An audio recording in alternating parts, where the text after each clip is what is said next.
ما 30/12/1403 تمام این برگه‌های سرشماری رو باطل اعلام کردیم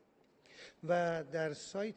وزارت کشور که بارگذاری شد اعلام کردیم چه کسانی می توانند برگه سرشماریشون رو به یک کارت 1 ساله اقامتی تبدیل بکنن که 6 گروه هستن و این 6 گروه رو در سایتمون بارگذاری کردیم و اونها می توانند بیان این برگه سرشماری رو تبدیل بکنن به یک کارت